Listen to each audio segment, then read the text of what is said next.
Guys, if you know African like hairdressers, they will pull your hair. They will pull every single strand of hair that God had blessed on your head, and they will remove it from that site. They will remove it from that location. Hi everyone, welcome back to my YouTube channel. My name is Princess, and today I'm going to be taking you guys throughout the entire year and the moments leading up to why I cut my hair and why I shaved my head. Well, I didn't really shave my head. I shaved the hair on my head. My head is still attached, still here.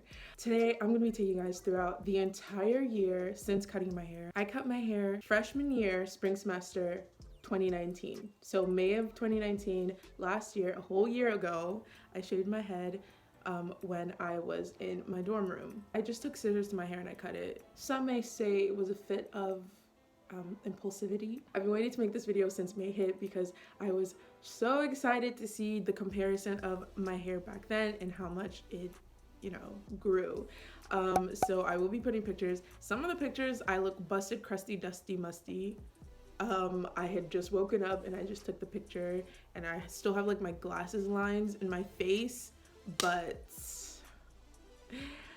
please just don't mind that, okay? I'm gonna take you through the history of when I was young and basically my relationship with my hair as a Black person, because a lot of these videos I feel like are very connected to the Black experience, to being a woman of color and just cultivating a healthy relationship with your hair and with being different and not looking like other people, and just being able to understand how our hair is different from others, and just understanding that just because it is different, just because it's a little bit harder to take care of, doesn't mean it's less than or inferior. My journey begins in the good old country of Nigeria. I am Nigerian, if you didn't guess already by my name.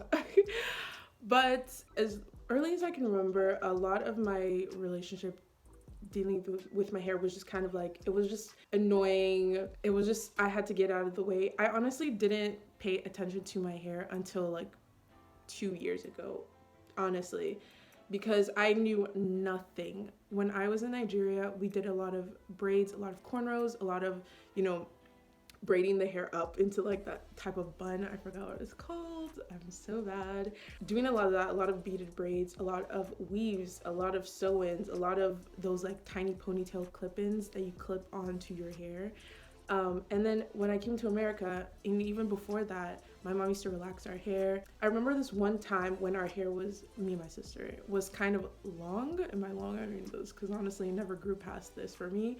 And we went to a Dominican lady to blow out our hair, and I remember loving how like flowy it was, and I was so happy, and I was like, I want to do this all the time. I did not. That was the only time I ever did that full heat straightening thing. But over the years, it was just a mix of relaxing my hair, straightening my hair, just leaving it to the elements, leaving it to nature to do its thing, and a lot of braids, a lot of braids. When I say only like about 3 or 4 years ago did I realize that you're not supposed to keep in your braids for longer than like 3 months. That's just ridiculous. Like, it gets really overgrown. So imagine me as a young tween, as a young child with braids that were in for over 3 months, and I mean like 4-5 months, and my braids were hanging on for dear life. They were hanging on for help. They were calling, Jesus, please save us from this girl. Imagine that. Disastrous, spiteful, harmful, sad, saddening. These were the words that, came into my mind when I think about those times. Moving on. One thing I can remember very vividly is in being in 8th grade, and I think it was like the first day of school or something. We hadn't, like a couple of weeks before, we hadn't gotten someone to braid our hair. And so I went into 8th grade, first day of 8th grade. My hair, there's a meme of like a girl trying to put her hair, or a meme of a girl who put her hair and it was like the ponytail was holding on because there was no hair to hold on to. There was no hair to grab onto. That was me in 8th grade. I walked into 8th grade with my hair barely hanging on. But this was still not enough for me. I didn't care about my hair. It wasn't really a point of contention or a point of concern. My hair was just kind of always hovering around the same length. And it wasn't until I discovered hair YouTube, or 4C hair YouTube, or the natural hair community, and that was like 3 years ago, honestly, when I was 15, because this is a very recent development in my life. But when I was 15, heading on 16, I think, I started getting more into the natural hair community, and really it opened my eyes to see like, oh, why is my hair not growing past a certain length? Why is it so hard for me to maintain my hair? What are some ways, like, why don't I take care of my hair? What are the correct products to be using for my hair? And just questioning kind of what I was doing, questioning why I was leaving in braids, or why I used to leave in braids for 3, 4, 5 months. Guys, this was serious. From 16 to 17, my hair grew more than it ever grew ever. My hair was like this long. I'm not trying to brag at all, but like from the top, because my hair grows the most from the front, my hair reached up to my lip, like when I stretched it down, and the back would reach up to my collarbone. Guys, I know for some of you are like, that's not that much, sis, calm down. But for me, it was insane because my hair never grew past a certain point. My edges were still dying because of all the braids that I'd been doing when I was younger. Guys, if you know African like hairdressers, they will pull your hair. They will pull every single strand of hair that God had blessed on your head, and they will remove it from that site. They will remove it from that location. That was what happened to me. I'm still struggling with my edges, but they're a lot better than they used to be. But now we reached the point when I decided to cut my hair. I was in my room, in my dorm room, and I was watching some natural hair videos. Probably something about me that you people need to know is that I'm very impulsive. I got it from my dorm bed, my twin size XL dorm room bed. I grabbed some scissors, these very pair of scissors, these artifacts, and I started chopping, guys. I did. Luckily, when I cut my hair, I was wearing wigs. I just kept on doing it, and it made it a lot easier, honestly, for me. And when I cut my hair, it was towards the end of spring semester, so only a couple days until I had to go home.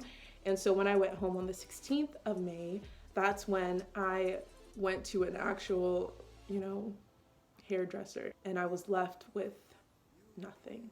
But luckily, I am very beautiful and attractive, and my head shape was, A1, so I did not struggle. But I do have, my edges were non-existent, they were not there.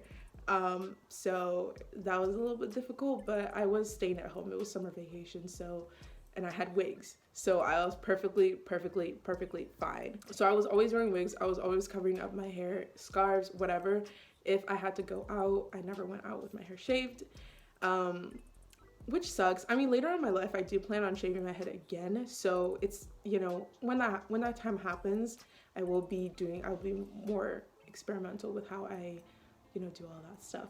I used a lot of castor oil, a lot of wild growth oil, a lot of Shea Moisture products. And right now I am about 5 to 6 inches. I learned from this journey, from this time, because this is only the beginning. This is 1 year. I love dispelling the notion that Black people don't have hair, or their hair is not long, or their hair is like, what? Just because we put our hair in braids or protective styling or wear weaves or wigs does not mean we're bald underneath. I don't understand that. Over the last 3-4 years, the natural hair movement has really blossomed, has really boomed, and I'm so happy about that, because it shows all these Black women who for years have been told to hide their hair and make it more presentable and make it look more normative, and now they're able to see the beauty that is their hair and be able to wear it out and feel free about it and know how to take care of it, and it makes me so happy. One thing I did not learn is still, I don't know if my hair is 4B or 4C. Leave it down below. I've watched countless videos, but over this last year, I have not used a single heat tool on my hair. I don't plan on using heat until the 5-year mark, just to see exactly how my growth is when I completely straighten everything out. So I'm around 5 to 6 inches, which I think is about average. I was really scared because when it was in April, I was around 4 inches. And I was like, oh, my hair growth is incredibly slow. But I think that being more consistent with my hair products and be more consistent with taking care of my hair has made it speed up a little bit more. So that is something that I plan to use in the future. So I'm very glad about that. So yeah, I'm so happy to have made it to this point, because I think I was gonna shave my head again because it was just that awkward middle length and I did not like it, did not enjoy it. But now I can cornrow my hair, I can braid it back. Some things that I noticed that really helped was doing flat twists on my hair instead of cornrows, because my edges are very fragile and so are the back, or so is the back of my hair, the edge part of the back of my hair. So when I do cornrows, very rarely, or when I do flat twists, I make sure not to take up the rest of the hair that is in the back of my head, because it starts pulling on them and it makes it very uncomfortable and probably decreases growth. So that's something I'm very careful about. And I'm so excited because I'm also going to be testing out some different, hair myths on this channel. My next video is going to be testing out rice water on my hair for a week and seeing the growth and seeing what happens. I've watched a lot of videos about it, so I'm very excited to see exactly what it does for my hair. So stay tuned. Thank you guys so much for watching this video. Don't forget to subscribe, like this video, and hit the bell notification to be notified every single time that I upload a new video. And if you guys have had any similar experiences in, your hair journey, leave it down below. I want to know. Thank you so much for watching, and I'll see you in the next video. Bye!